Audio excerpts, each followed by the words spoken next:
In the late 1930s, the world was teetering on the brink of a conflict that would eventually engulf nations across the globe.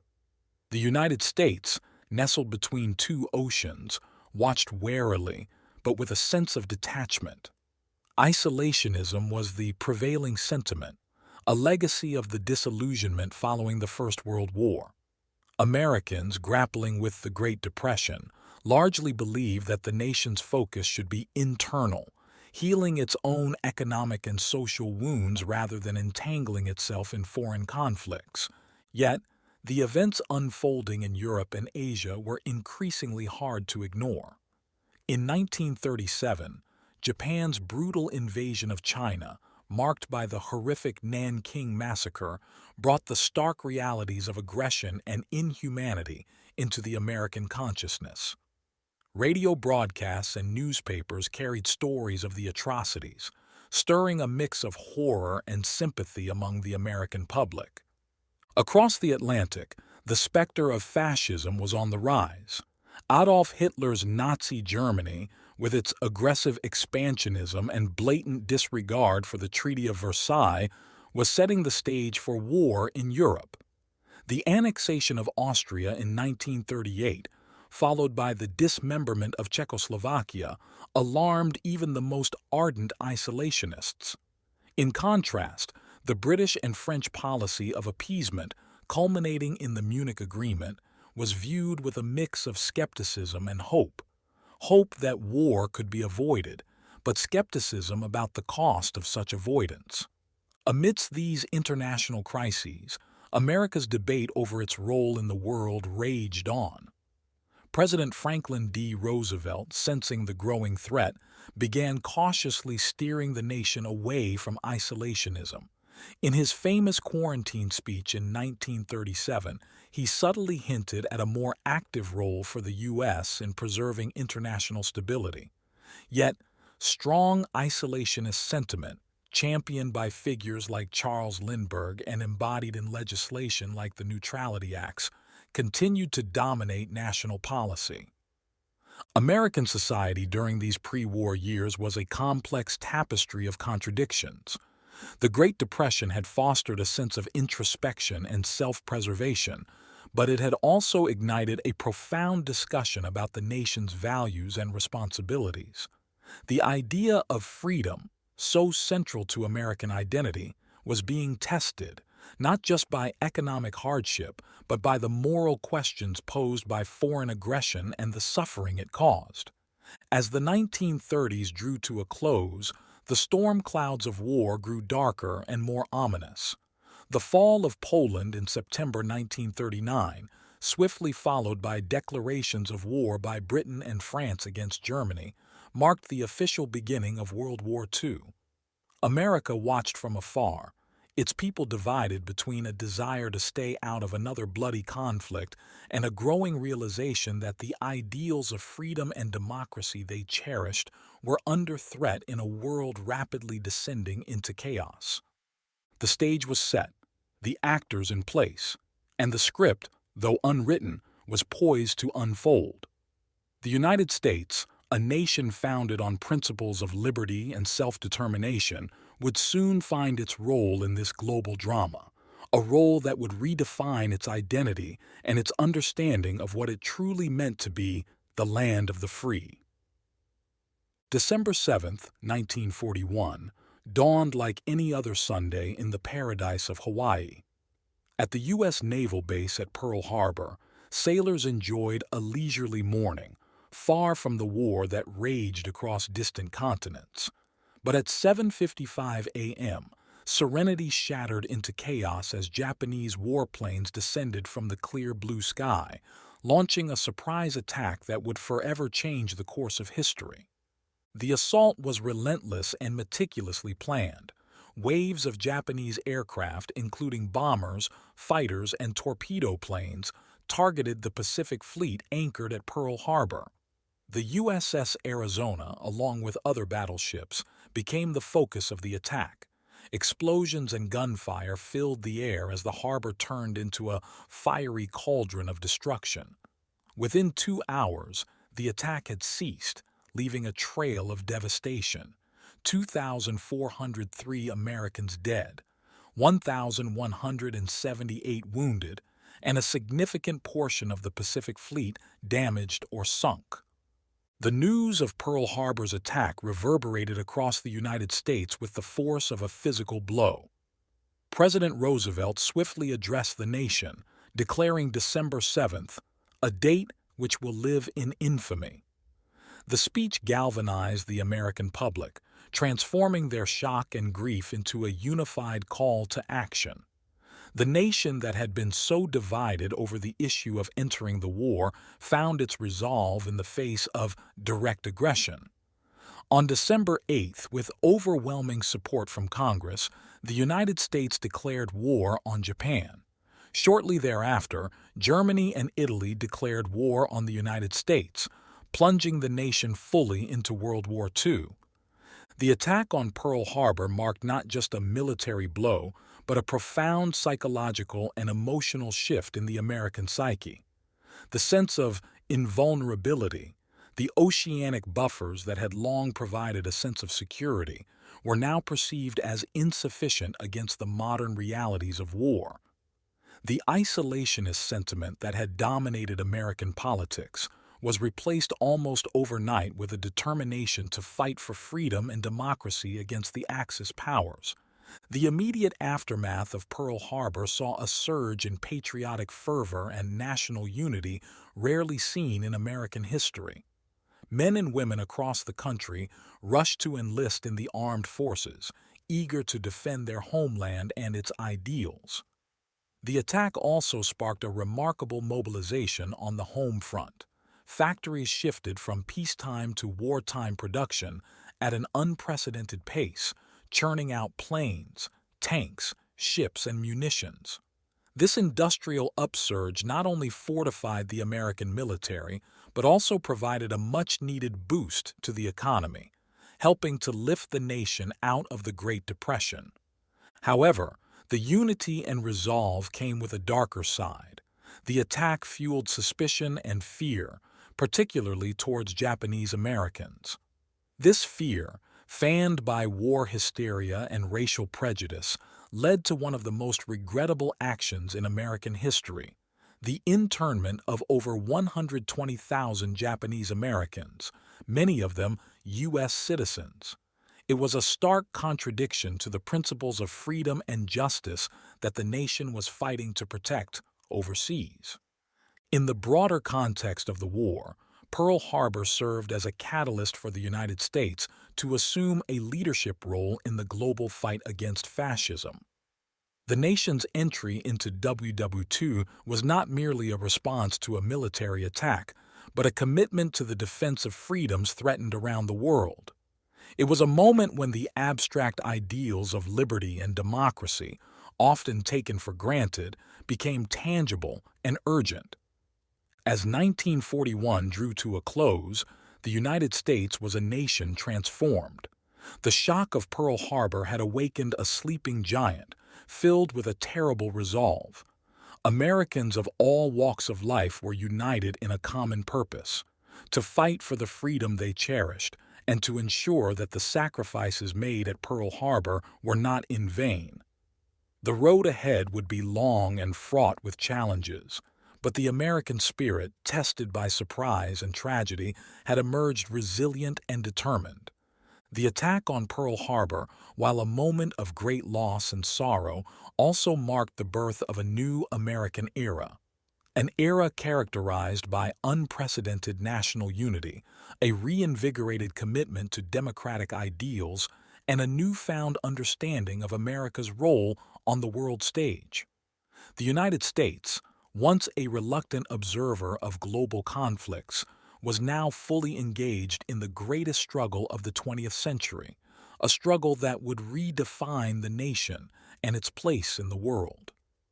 As the nation moved forward into the uncertain years of war, it did so with a renewed sense of purpose, driven by the belief that freedom, however threatened, must always be defended.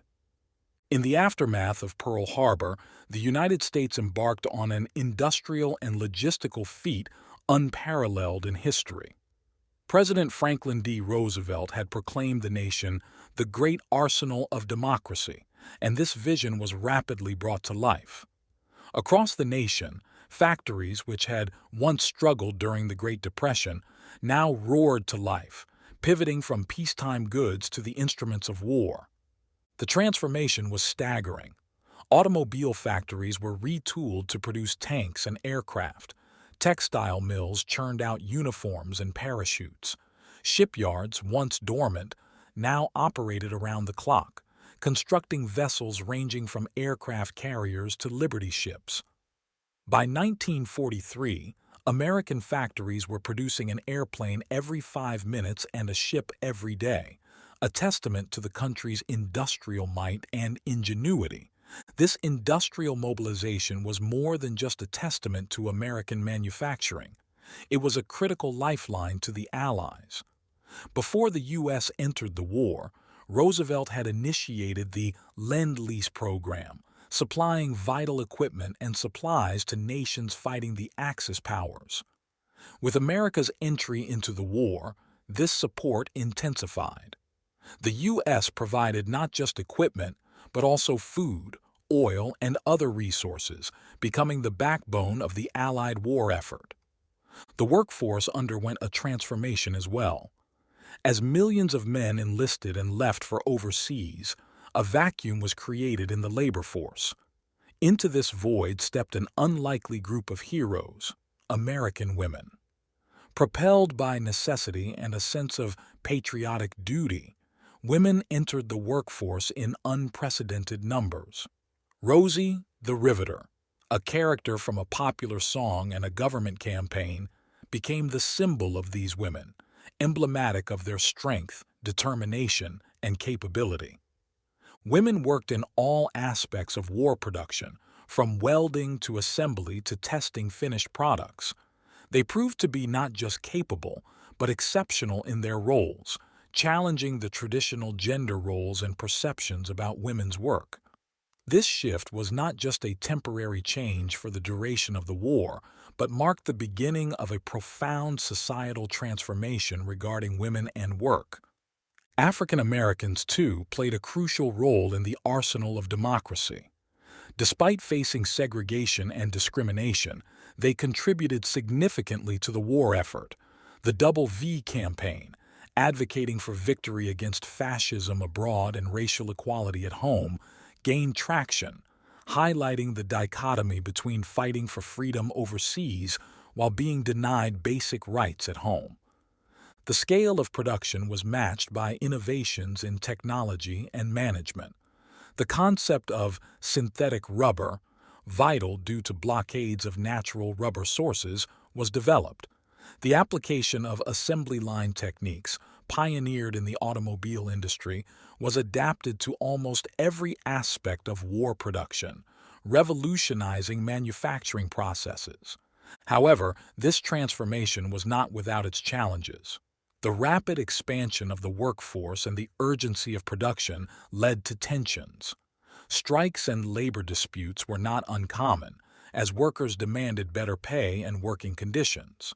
The government, recognizing the critical importance of maintaining production, intervened, balancing the needs of workers with the imperatives of war.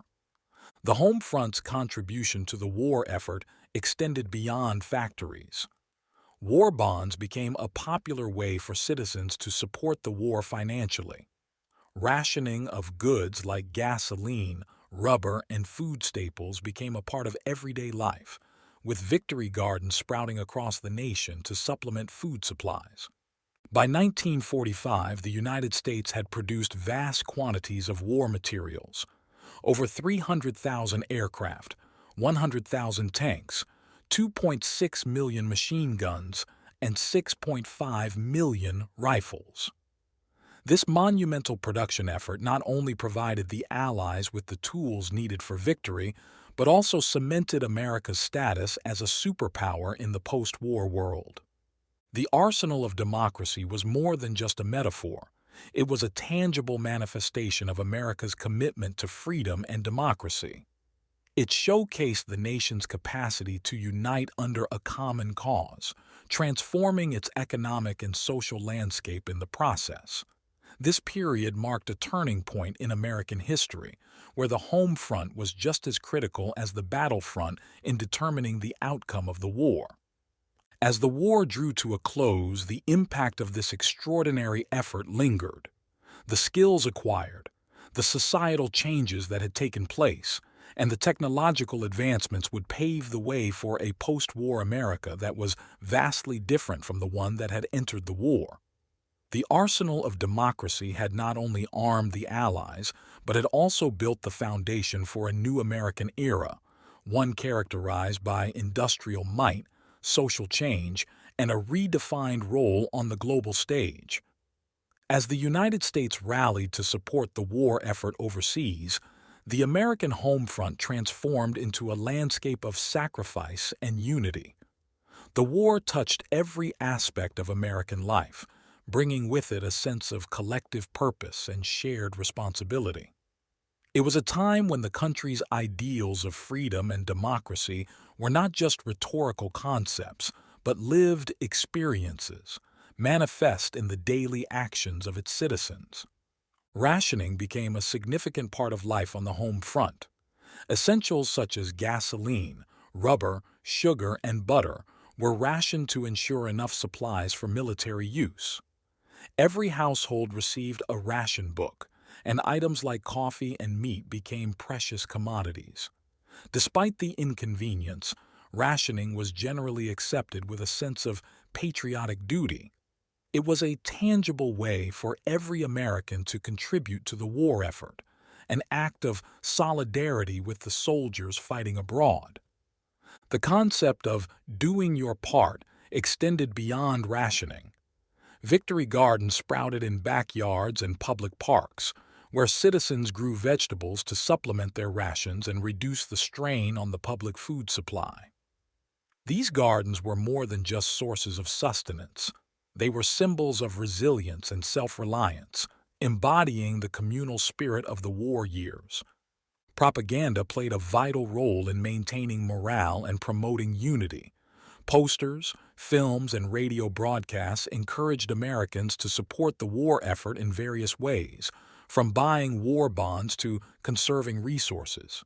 The government's Office of War Information worked tirelessly to keep the public informed and motivated.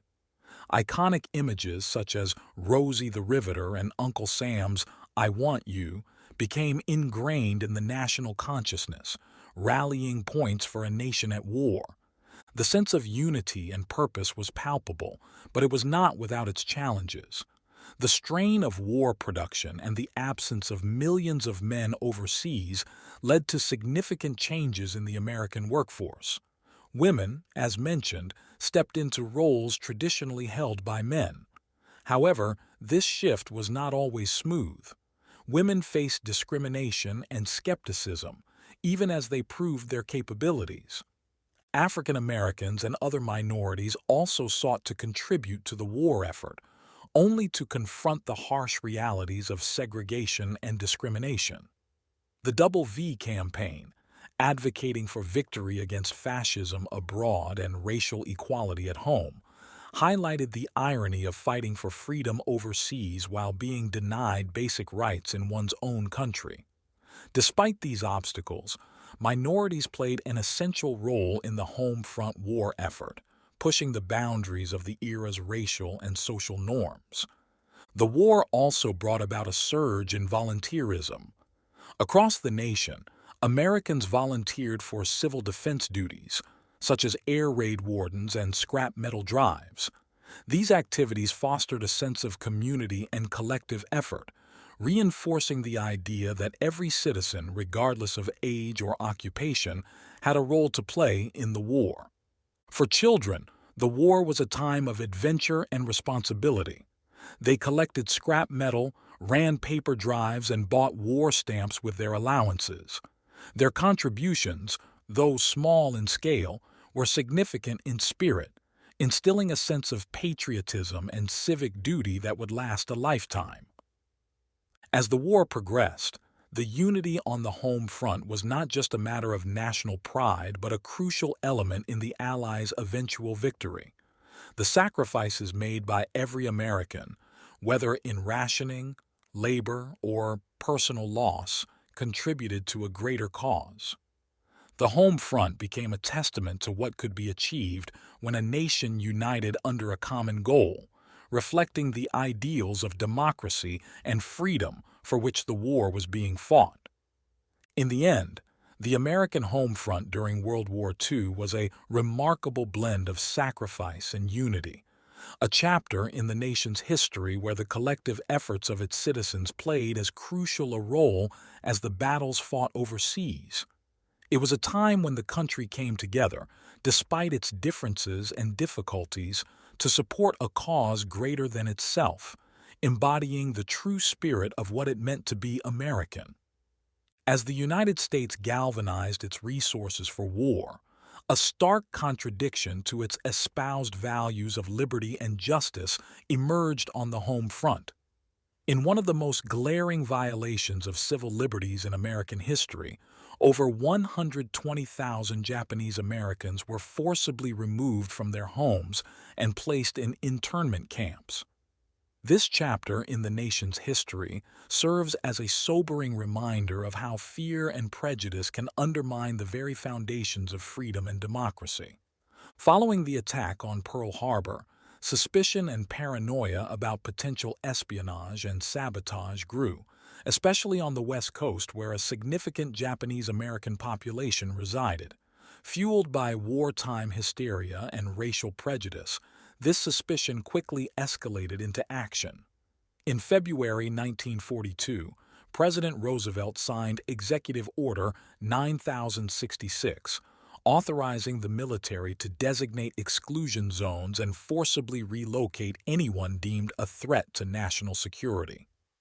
Japanese Americans, two-thirds of whom were U.S. citizens, were the primary targets. The evacuation was swift and severe. Families were given just days to settle their affairs and were allowed to bring only what they could carry. They were forced to leave behind homes, businesses, farms, and most of their possessions. The evacuees were initially taken to temporary assembly centers, often racetracks or fairgrounds where they lived in overcrowded and unsanitary conditions. Eventually, they were moved to one of 10 permanent internment camps located in remote areas across 7 western states. Life in the camps was harsh and desolate. Families lived in cramped, primitive barracks with little privacy. Barbed wire fences and armed guards surrounded the camps, a constant reminder that they were prisoners in their own country. Despite these conditions, the internees strived to create a semblance of normal life. They established schools, places of worship, and small businesses. They grew gardens and organized cultural and sporting events, displaying remarkable resilience in the face of adversity.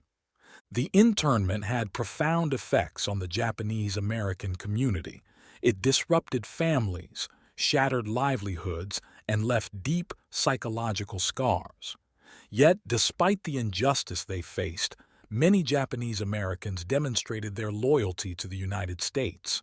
Thousands of young men from the camps volunteered for the U.S. Army, forming the 442nd Regimental Combat Team, one of the most decorated units in American military history for its size and length of service. The internment of Japanese Americans was not just a violation of civil liberties, it was a moral failure of the nation. It raised troubling questions about America's commitment to its foundational principles. Critics of the internment, though few at the time, pointed out the irony of fighting for freedom abroad while denying it to citizens at home. This episode exposed the fragility of civil rights during times of crisis and the ease with which fear can override justice. The story of Japanese-American internment during WW II is a poignant reminder of the costs of war, not just in lives lost on the battlefield, but in the principles sacrificed on the home front. It challenges the narrative of the United States as the land of the free, revealing a complex and often contradictory reality. In 1944, the Supreme Court upheld the constitutionality of the internment in Korematsu v. United States, a decision that remains controversial to this day. It was not until decades later that the government formally acknowledged the injustice of the internment. In 1988, President Reagan signed the Civil Liberties Act, which apologized for the internment and provided reparations to surviving internees. The legacy of Japanese-American internment during World War II is a critical part of the nation's history. It serves as a cautionary tale about the dangers of prejudice and the importance of safeguarding civil liberties, even in times of national crisis. This chapter of American history underscores the complexities of freedom, how easily it can be compromised, and how vigilantly it must be protected. In the midst of World War II, as the United States fought against the tyranny of the Axis powers abroad, a significant campaign was unfolding on the home front. The Double Fee campaign, initiated by African Americans, symbolized a dual fight: victory over fascism overseas and victory over racism at home. This movement highlighted a profound contradiction within American society during the war: a nation battling for freedom and democracy abroad while denying these very rights to a segment of its own population. The campaign originated in 1942 from a letter by James G. Thompson, a young African-American man, to the Pittsburgh Courier, a leading black newspaper at the time. He proposed that African Americans should participate in the war effort to achieve a double victory, double fee, one against the external enemies of the United States and another against the internal enemy of racial inequality. The idea quickly gained traction and turned into a nationwide movement. The Double V campaign was a peaceful and patriotic protest against the injustices African Americans faced, including segregation, discrimination in employment, and the denial of voting rights. Despite these challenges, approximately 1.2 million African Americans served in the military during World War II in segregated units. They hoped their service would earn them respect and equal rights in post-war America. The campaign was not confined to military service. On the home front, African Americans actively participated in war production, filling roles in factories and shipyards. The demand for labor during the war led to the Great Migration, where hundreds of thousands of African Americans moved from the rural South to industrial cities in the North and West, seeking better economic opportunities and freedom from Jim Crow laws. However, they often faced segregation and discrimination in their new homes as well. This period was marked by racial tensions, sometimes erupting into violence, such as the Detroit race riot of 1943. Yet, the Double V campaign continued to press for change. It called for equal employment opportunities, fair housing, and an end to segregation and violence against African Americans. The Pittsburgh Courier, along with other black newspapers, played a vital role in this movement, using their platform to mobilize support and keep the community informed and engaged. The impact of the Double V campaign extended beyond the war years. It laid the groundwork for the civil rights movement of the 1950s and 1960s. The campaign's emphasis on democracy and equal rights resonated with the ideals promoted by the United States in its fight against fascism. It highlighted the hypocrisy of fighting for freedom abroad while oppressing citizens at home, thereby pushing the country to confront its racial injustices. The bravery and contributions of African American soldiers in World War II slowly led to positive changes. President Harry S. Truman desegregated the armed forces in 1948 with Executive Order 9981, a significant step towards racial equality in the military. The war effort and the Double V campaign also opened up new opportunities for African Americans in education, employment, and civil rights, setting the stage for the transformative changes of the subsequent decades. The story of the Double V campaign during World War II is a powerful testament to the African American struggle for equality and justice. It is a story of resilience and courage, of a community fighting on two fronts for a double victory. This campaign serves as a reminder of the ongoing pursuit of the American ideals of freedom and equality for all, and the importance of steadfastness and unity in confronting and overcoming injustice. June 6, 1944, marked a pivotal moment in World War II. D-Day, the Allied invasion of Normandy, France. This massive operation, codenamed Operation Overlord, was not just a military assault but a powerful symbol of the United States' commitment to liberating Europe from Nazi occupation. It was a day when the concept of freedom took on a tangible form, as thousands of American soldiers, along with their British and Canadian allies, stormed the beaches to fight against tyranny.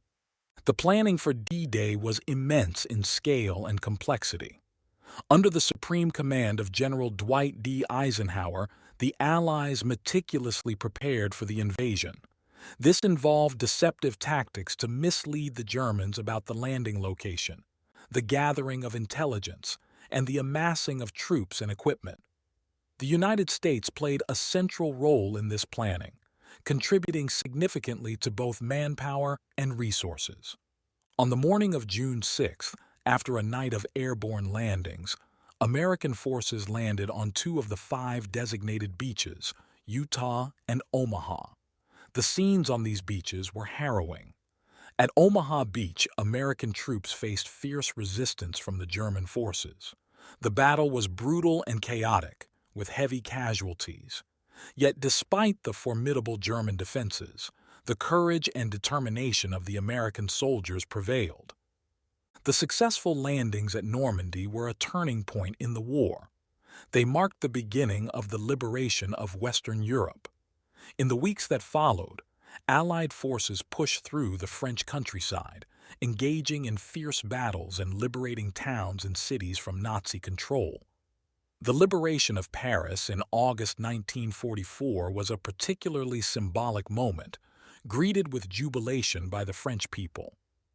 D-Day and the subsequent liberation campaign showcased the United States military strength and its commitment to the fight against fascism. American soldiers, many of whom had never been abroad before, found themselves in a foreign land fighting for the freedom of people they had never met. Their bravery and sacrifice were emblematic of the values they were fighting to uphold. The impact of the liberation on the European civilians was profound. For many, the arrival of American and Allied soldiers was their first glimpse of hope after years of occupation and oppression. Stories of the gratitude and warm reception given to the liberating troops by the European civilians became emblematic of the shared desire for freedom and peace. However, the campaign also exposed the soldiers to the horrors of war and the atrocities committed by the Nazi regime.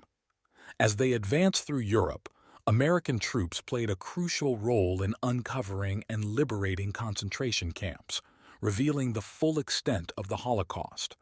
The liberation of these camps was a sobering reminder of the stakes of the war and the necessity of the fight against Nazi tyranny. The D-Day invasion and the liberation of Europe were not just military victories. They were moral victories. They underscored the United States' role as a defender of freedom and democracy. For the soldiers who fought, the experiences of D-Day and the Liberation Campaign were transformative, shaping their views of war, freedom, and humanity. In the broader context of World War II, the success of D-Day and the liberation of Europe marked the beginning of the end for Nazi Germany. It demonstrated the effective collaboration of the Allies and the power of united action in the face of evil. These events also laid the groundwork for the post-war world, including the formation of the United Nations and the establishment of a new international order based on the principles of freedom and democracy. The story of D-Day and the liberation of Europe is a testament to the bravery and sacrifice of those who fought for freedom. It is a story of triumph in the face of adversity, of liberation from tyranny, and of the enduring power of the ideals for which the United States and its allies stood. As the world looked toward the conclusion of the war, the legacy of D-Day continued to resonate, a reminder of what can be achieved when nations come together for a cause greater than themselves. As World War II neared its conclusion, the United States faced a decision that would forever alter the course of history. This decision involved the use of a revolutionary and terrifying new weapon, the atomic bomb. Developed under the utmost secrecy in the Manhattan Project, the bomb represented a leap in destructive power unlike anything the world had seen. The decision to use it against Japan was a complex interplay of military strategy, scientific achievement, and ethical consideration, deeply rooted in the desire to end the war swiftly while minimizing American casualties. The Manhattan Project, which began in 1942, was an extraordinary feat of science and engineering. Led by American physicist J. Robert Oppenheimer, the project brought together some of the brightest minds from the United States and allied countries. They worked in strict secrecy, aware that their success could decisively end the war, but also unleash a potentially cataclysmic force. By July 1945, the project had produced two types of atomic bombs, one with uranium-235 and another with plutonium-239. On July 16th, the first successful test, codenamed Trinity, was conducted in the New Mexico desert. The explosion surpassed even the scientists' expectations, marking the dawn of the atomic age. As the Allies pushed towards Japan, the Pacific War continued with ferocious intensity. The battles of Iwo Jima and Okinawa had shown the determination of the Japanese military to fight to the last, foreshadowing the enormous casualties an invasion of the Japanese mainland would likely incur. President Harry S. Truman, who had assumed office after the death of Franklin D. Roosevelt, was presented with the decision to use the atomic bomb as a means to force Japan's unconditional surrender and avoid a potentially bloody invasion. The ethical and moral implications of this decision were immense. The bomb would not only cause unprecedented destruction, but also introduce the world to a new era of nuclear warfare. Yet, weighed against the prospect of a prolonged war with massive casualties, the decision took on a different light. Truman and his advisors concluded that using the bomb could save more lives in the long run by bringing a swift end to the war.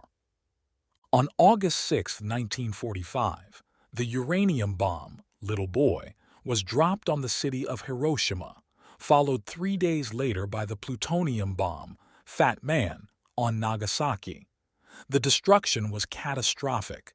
Tens of thousands of people were killed instantly, with countless more dying in the following weeks from injuries and radiation sickness. The bombings remain among the most controversial acts of warfare in history. The impact of the atomic bombings was immediate and profound. On August 15, 1945, Japan announced its surrender, bringing World War II to an end. The bombings of Hiroshima and Nagasaki had played a crucial role in this conclusion, though historians continue to debate the extent to which they influenced Japan's decision to surrender. The atomic decision had far-reaching consequences beyond the end of World War II. It ushered in the nuclear age, a period marked by the Cold War and the arms race, fundamentally altering the nature of international relations and warfare.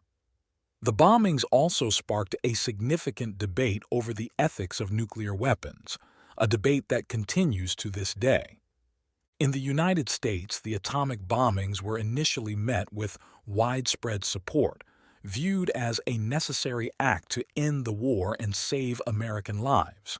However, As the full extent of the destruction and the long-term effects of radiation became known, public perception began to shift. The decision to use atomic weapons remains a subject of intense scrutiny and moral reflection. The story of the atomic decision in World War II is a complex tapestry of military strategy, scientific innovation, and ethical dilemmas. It highlights the difficult choices faced by leaders in times of war and the profound consequences those choices can have on the world stage. The legacy of the atomic bombings of Hiroshima and Nagasaki is a reminder of the immense power of human ingenuity and the heavy responsibility that comes with it. As World War II drew to a close with the unconditional surrender of the Axis powers, the United States, along with the rest of the world, faced the monumental task of rebuilding and redefining the post-war order.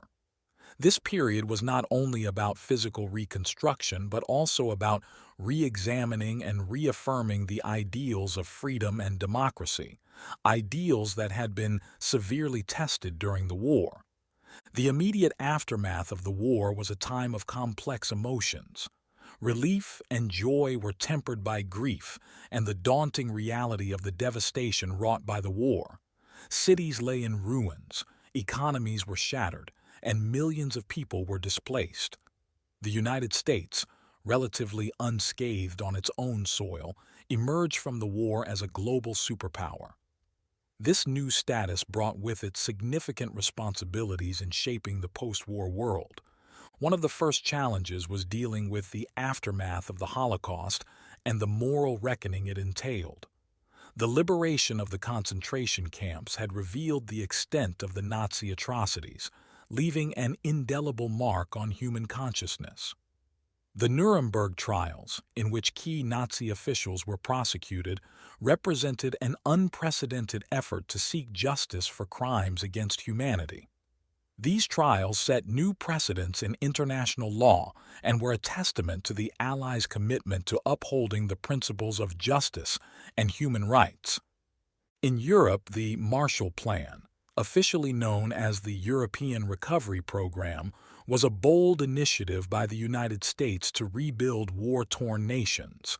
This plan was not merely an act of charity, but a strategic move to stabilize Europe, prevent the spread of communism, and create strong democratic allies. The Marshall Plan was instrumental in the recovery of Europe and served as a powerful symbol of American generosity and the commitment to rebuilding a world based on democratic principles. The end of the war also brought significant changes within the United States. The GI Bill, formerly the Servicemen's Readjustment Act of 1944, was a landmark piece of legislation that provided a range of benefits for returning veterans. These benefits included tuition for higher education, low-cost home loans, and unemployment compensation. The GI Bill played a crucial role in the post-war economic boom and the expansion of the American middle class. It also led to a surge in education and helped foster a more educated and skilled workforce. However, the post-war period also highlighted the ongoing struggles for equality and civil rights. African Americans who had fought for double victory during the war returned home to find that segregation and discrimination were still pervasive. The experiences of black soldiers abroad, where they had encountered less racial prejudice and their contributions during the war, fueled the burgeoning civil rights movement. This period set the stage for the significant civil rights battles of the 1950s and 1960s. The war also had a lasting impact on American society and culture. Women who had played an essential role in the workforce during the war faced pressure to return to traditional roles.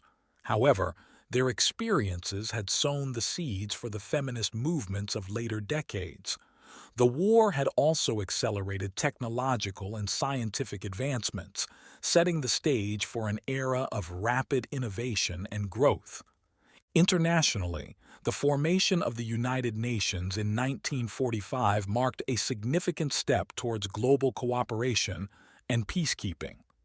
The United States, as a founding member, played a key role in its creation.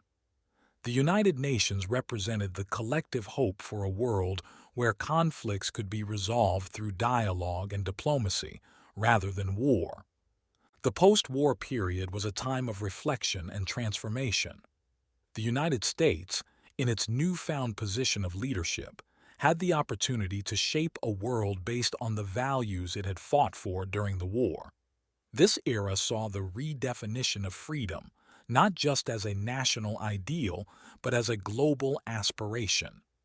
As America and the world moved forward from the devastation of World War II, they did so with a renewed commitment to building a future grounded in the ideals of democracy, equality, and human dignity. The war's aftermath was not just about rebuilding what had been destroyed, but about creating something better, something that reflected the lessons learned from the darkest chapters of human history. As the narrative of World War II closes, it leaves behind a landscape deeply scarred by conflict, yet enriched by profound reflections on freedom. This war, fought on an unprecedented scale, challenged and reshaped global perceptions of liberty, justice, and human dignity.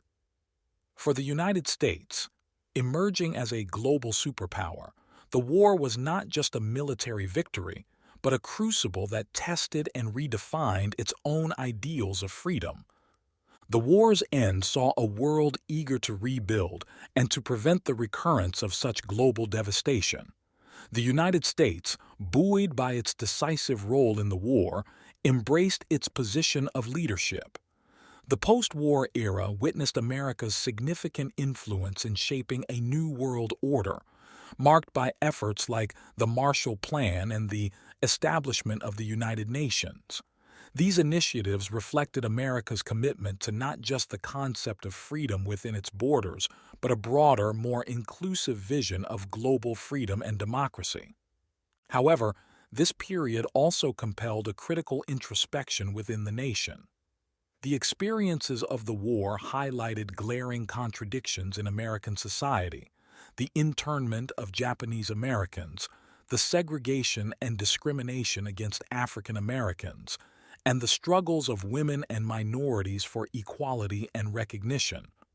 These issues prompted a re-evaluation of what freedom meant in America, igniting movements that would profoundly transform the social and political landscape in the following decades. World War II also fundamentally altered the American psyche. The collective sacrifices on the home front, the heroism of soldiers abroad, and the horrors of the Holocaust and atomic bombings instilled a deeper appreciation for peace, liberty, and human rights. The war underscored the fragility of these ideals and the constant vigilance required to protect them. The legacy of World War II is multifaceted. It is a story of heroic liberation, tragic loss, and immense human resilience. It is also a narrative that highlights the complexities of freedom, how it can be upheld, compromised, and fought for. The war demonstrated that freedom is not just a national ideal, but a universal aspiration, one that requires cooperation, understanding, and sometimes great sacrifice to achieve and maintain. As this chapter on World War II concludes, it leaves behind key lessons. It teaches that freedom is an enduring struggle, both against external threats and internal prejudices. It reminds us that the preservation of liberty requires not only strength and vigilance, but also compassion and justice. The war stories, with their tales of courage, sacrifice, and unity, inspire future generations to uphold these ideals. The United States, through its journey in World War II, emerged not just as a military victor, but as a beacon of hope and freedom. The war redefined the nation's identity and its role on the global stage. It showed that America's strength lies not just in its military might or economic power, but in its commitment to the principles of democracy and human rights. In reflecting on World War II, we are reminded of the enduring power of freedom and the continuous effort required to nurture and defend it. This war, with all its complexities and contradictions, ultimately reinforces the belief that freedom in all its forms is worth striving for. It is a legacy that continues to shape our world, reminding us of our shared responsibilities and our common humanity in the pursuit of a more just and peaceful world.